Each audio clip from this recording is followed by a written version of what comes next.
Hey guys, True Grit Scott, Bulletproof Saws and BLUESAWS.com. Hope everybody's doing all right.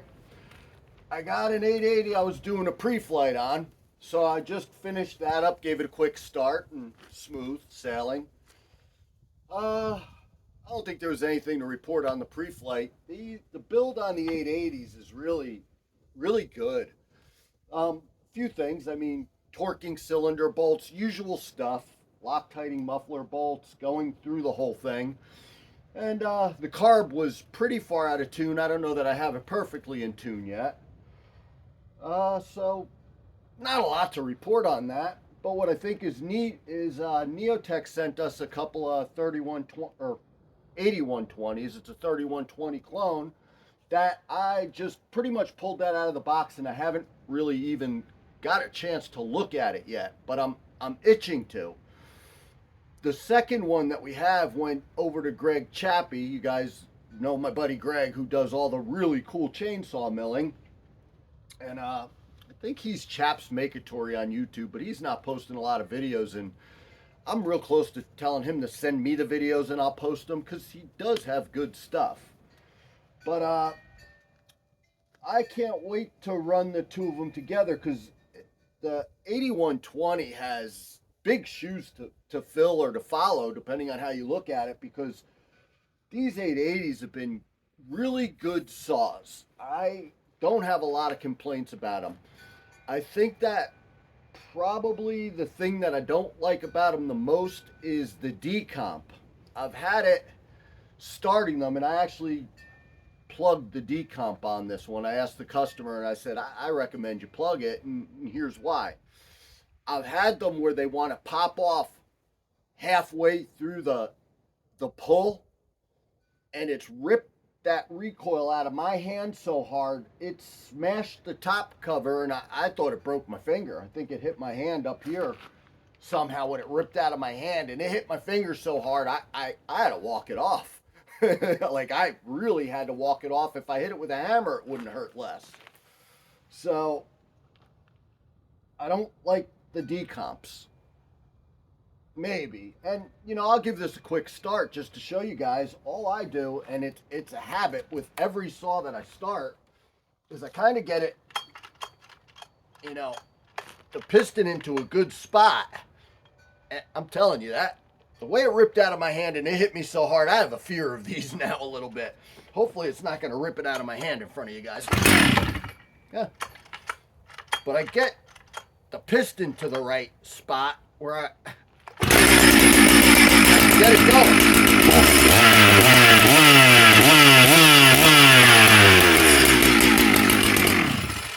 I hate almost running this. Obviously, I put oil in it, and it pukes oil all over the place, so it makes a mess here, a mess everywhere, but it's part of doing it. But that's all I do with every saw. I don't just willy-nilly drop start them and try to pull recoils apart because, I'll tell you, I don't think the Farmertec recoils are quite as sturdy as OEM. They've gotten significantly better over the years. Significantly. Used to have a lot of recoil problems, whether they were winding it too tight and you had to take off a loop from the factory or crappy rope in them breaking. But overall lately, obviously subject to change, the recoils have been solid. I used to have tons of problems with the 440 and 460 recoils. I couldn't keep those running right. It was a royal pain in the ass, and I wound up using highway recoils a lot of the time and had good luck with those. But the recoils have been solid. I don't hear of problems with the 880 recoils. We sell a bunch of them, but it's not, obviously it's not going to be the number one seller because who needs a saw this big? The chainsaw milling guys all like them, and some of the tree crews like to have one big saw for big Gooner white pines and silver maples that 5 foot wide silver maples they like to have them for. But recoils have been good. Overall, everything's been good. The decomp I don't like. There was one other thing that bothered me on these saws that I didn't like, and I can't think of what it was. Love the carbs. Oh, the muffler. I really think that muffler needs a gasket because I don't know that I've had too many 880s that didn't leak burnt crappy oil spooged through the seam on the muffler.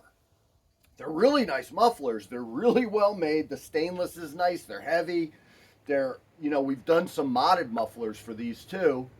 And I like the muffler. I just think it could use a gasket for whatever reason. These seem to leak more than others.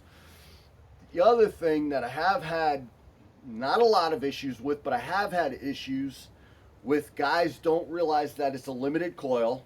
So that throws them off when they're, you know, trying to make it run 15,000 RPMs, which I'm not going to say a word about it. Do what you want. And, you know, they're hitting the rev limiter and they don't understand why. So that's been a problem. And I have replaced a handful of coils on these, just bad coils. You can use a 361 coil to make it unlimited.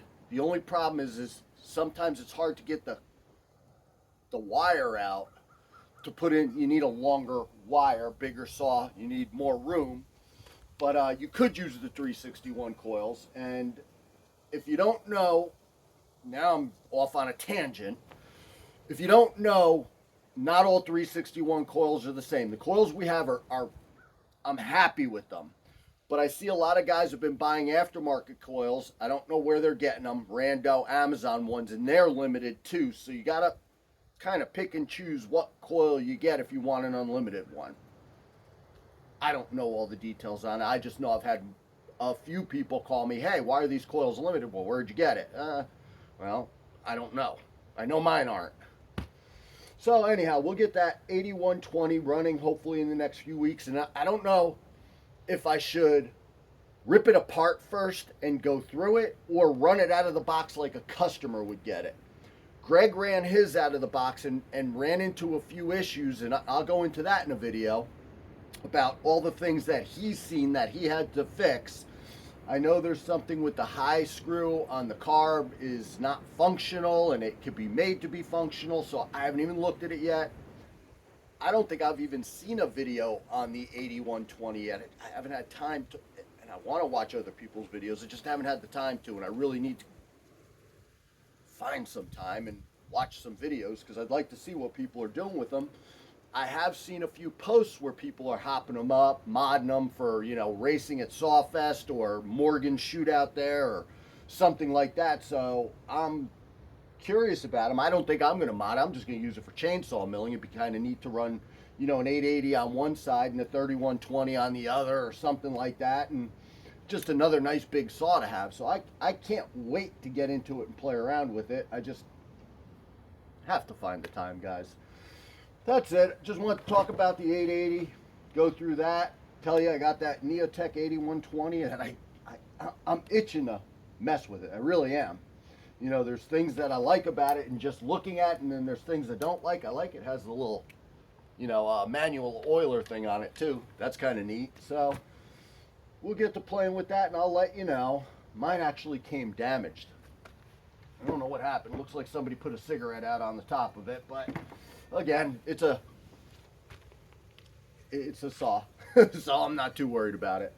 Anyhow, guys, that was the quick video. I won't get off on any more tangents. I'll let you guys go. True Grit Scott, Bulletproof Saws at BLUESAWS.com. Thanks for watching and stay safe, guys.